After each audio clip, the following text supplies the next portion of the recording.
Thank you for joining a collegial conversation with Diana Clark.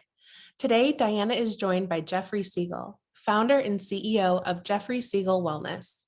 Jeffrey is a holistic life coach, personal trainer, and mindfulness teacher. He is joining us today to discuss the influence of masculine identity on health and share his own journey of becoming a mind-body wellness coach following the diagnosis of an eating disorder. Thank you so much for joining us today, Jeffrey. I will now pass the conversation over to Diana. Thank you, Laura, and welcome, Jeffrey. I am very curious about all of these subjects, but I think for our audience, let's start with the personal of those, if you're willing, and then move into the global, because I know that the personal has been impacted by the global questions, right? Men and... It most definitely has. And I think it's always helpful to revisit the personal story. And every time I revisit it, it gives me a slightly different perspective. And I think that's helpful. So the short version is when I was a teenager, this was around age 14, early in high school. What started as, a relatively benign kind of, developing some quirky habits around food, kind of slowly began to snowball into a full-blown eating disorder. And it probably wasn't until a year after I had kind of, started these quirky habits of, skipping lunch and only eating this food with that food or not eating certain foods, that, it kind of came out with the full-blown diagnosis of anorexia. And at that point, I had lost a significant amount of weight. My parents obviously were ultimately concerned about my health and well-being, and started to scramble to try to find some solutions for me, including, nutritionists and therapists, and all of which were helpful, but didn't seem to quite slow the progress I was on. And that eating disorder voice in my head continued to kind of get the best of me, to the point where I had to drop out of high school for a little while to go to in-person residential program for healing and for recovery. And so a few months of that, and kind of, bottoming out, both physically, mentally, I began this slow progress back towards health and wellness. And that's really set the trajectory for the rest of my life. And the work that I do today was really to try to kind of figure out, what happened to me? Why did my mind and body go to war with each other? And what could I learn from that? What could I do to heal myself? And then ultimately, how could I help other people avoid some of those pitfalls? So that is a fascinating story. I don't want to out you, but was the topic of men and eating disorders even discussed when you were at that age? Or was that something that was still very not talked about? I would say it was very much on the periphery of the conversation. Okay. And, and I think it still is largely today. And this is something that, I've been pretty vocal about, not just within the eating disorder category, but just men and their bodies, and men and body image, and the ways in which men struggle, to, come to terms with their own bodies, is something that is often not really talked about. And I think deserves a place for that conversation to happen. Well, let's start it right now, because I am one of those people who is relatively ignorant about what it is like on the inside of the male psyche and their vision of their bodies. Do you have some thoughts that we can share? Yeah. And I think the kind of traditional lens was always that, if men had issues with their body, it was like that was sort of relegated to, homosexual or gay men. And it was very much conflated with a particular sexual orientation. And while there might be, some truth to that, I think broadening this lens, and this is true from my own experience and so many of the men that I work with, that, you can have the wide variety of sexual orientations, and it's still, and men are out there sort of struggling to come to terms with what does it mean to have a healthy body in this day and age. And I feel like there's a lot of conflicting messages about there, and there's this sort of, traditional, what I call kind of men boxes that are highly influenced by our, patriarchal norms in society of men having a aesthetic of being muscular and lean and strong. And there's a certain physical presence, and it's, What's that called, an ectomorph? Am I right? Or is there something, there used to be these body type categories. Yes. Yeah, there's ectomorphs and mesomorphs, and I mean, and yeah, and I, and I think that has some validity in the sense of just getting us to think that, like, different people are born with different body types, and a lot of that is biologically determined. As I said, it's like your body is not your choice, right? You have inherited all of this stuff, and I think the lesson is learning how to inhabit all of that with as much care and as much love as you can. And it's a struggle, because we live in a world where a lot of body types are not very valued, are not accepted. And so we either have to face the pain of that, or the discrimination, in some cases very overt discrimination against our bodies, or the longing, this yearning for the body that we don't have, right? And then so much of us, we get bombarded with these images of like, oh, this is what a male body should look like, right? And it's like, you look at the cover of Men's Health, and it's like pretty much always a shirtless dude with a nice, pack of abs and low body fat and, some decent amount of muscle mass. And this, like, that is what we are told, at least in this day and age, is the desirable body to have. And so it's, there's always this challenge of kind of reconciling, well, that's not how my body looks when I look in the mirror, right? So there's the looking part, but I always say, there's the desire to look better, to feel better, and then to function better. And it's like combining all of those buckets, it becomes a pretty complex picture. I can imagine that. So tell me, where do you start? Let's imagine I was a man who walked into your place of consulting and said, I'm really uneasy with myself. Where do I start? I start by slowing down. I think always the good first step. And then trying to get really curious of like, oh, well, tell me if you're willing, stay with that uneasiness a little bit. Like, tell me about it. Like, how does that show up for you? Where in your life is that uneasiness coming up? How is it getting in your way? What do you notice in your body?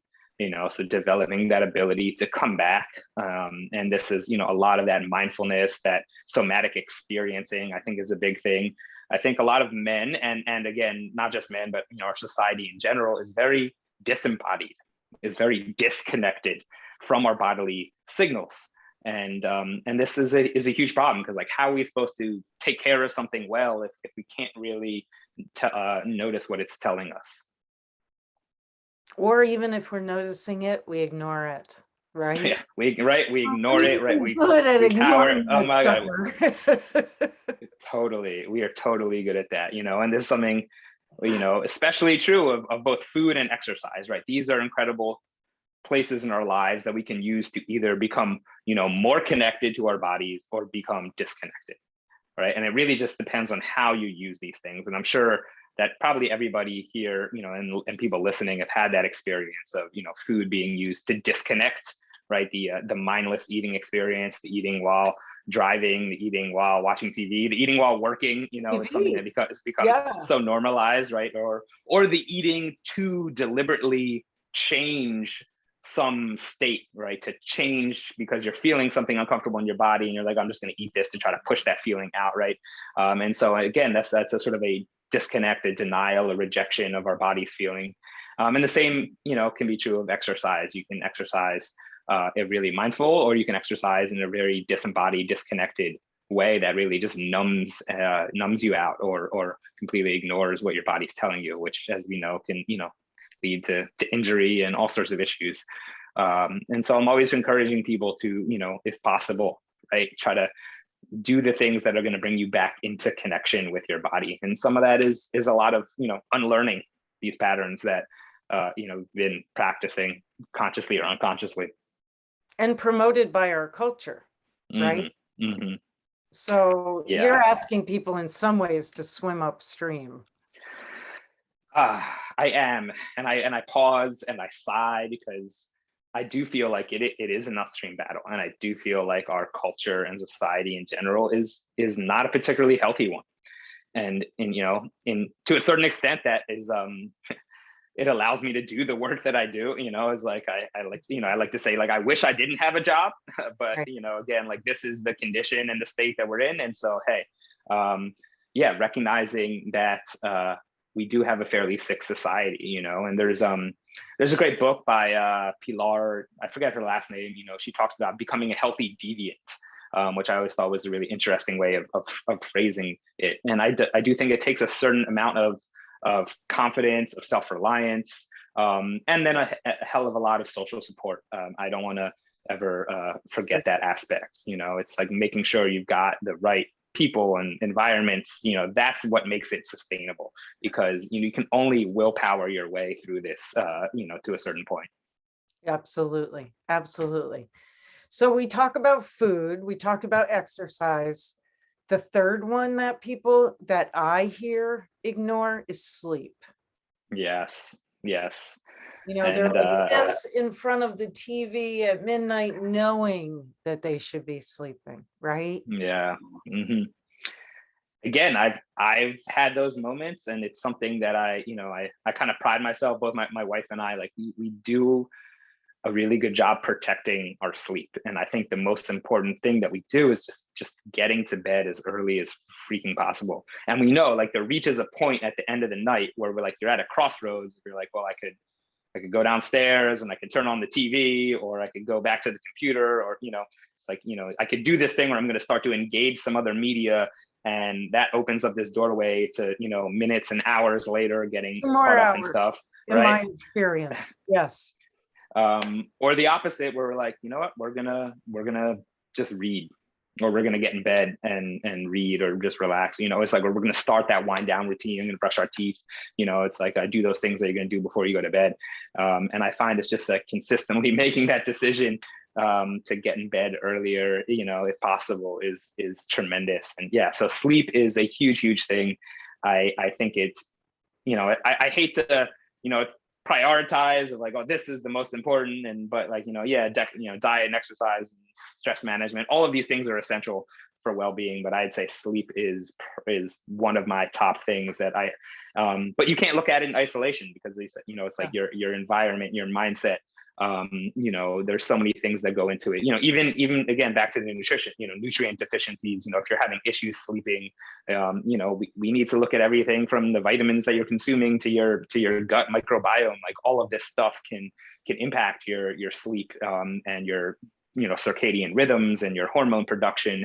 And so it's like, when you begin to see the ways in which all of these pieces connect, that's this really broad, holistic picture of health that I strive for. Nice. Who do you read at night?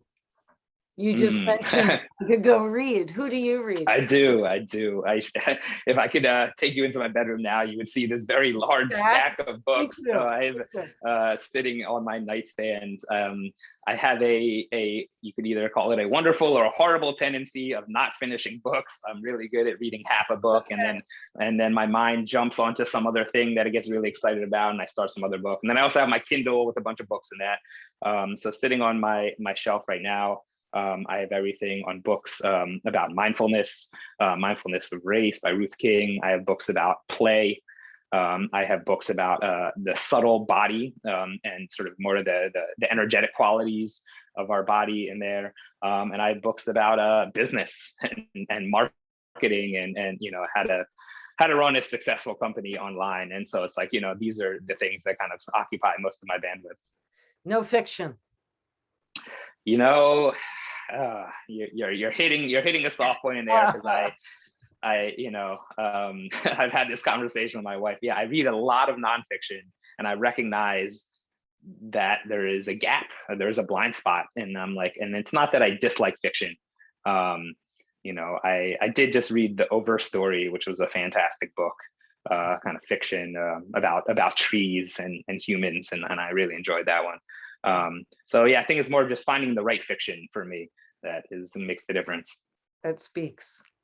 Well, I appreciate this conversation, and I hope that people will look up Jeffrey Siegel and think about, when they think about men, they think about it more holistically in terms of just not a strong guy, that it's much more complex than that, and that it's on a continuum both of body type, I would imagine, as well as masculinity by our culture's definition of masculine, right? Yeah.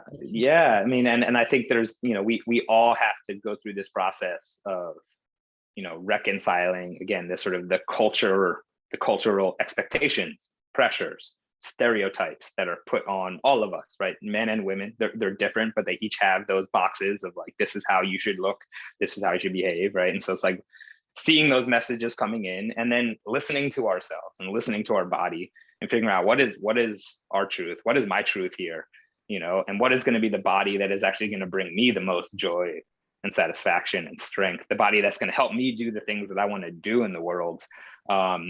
And I care way more about people learning to befriend their body and the process of just tuning in and listening and making the right decisions than I care about the outcomes, like at the end of the day how your body looks and even how it feels and functions isn't entirely in your control. So there is a bit of humility there. Yes. Thank you. There is. We have this culture that if you exercise enough, if you're mindful enough, you can have the body you want, and you eat. And that's not true. And that doesn't necessarily ward off all other physical impairment. Right. Because we do age. It's not always, right? This is so true. It's acceptance at the core. And I think that acceptance piece, comes a little with age, comes a little bit maturity and a little bit with development. And I work with, a lot of younger men, men that are becoming fathers, and then I think that's a really interesting period, that kind of developmental transition to becoming a father. And, and it's like, well, now you are beholden for caring for another body on this planet. And so, I think it provides this wonderful opportunity for you to really level up how you're caring for yourself and to take that responsibility, but to have that acceptance, that humility about it all. We're all on this journey on this planet, and our bodies are they're going to do things that they're just going to do what they do, and so we work with it as best as we can. I love it. What a great way to end. Thank you, Jeffrey Siegel. I wish everybody a wonderful day. I appreciate you tuning in and listening to another Collegial Conversation.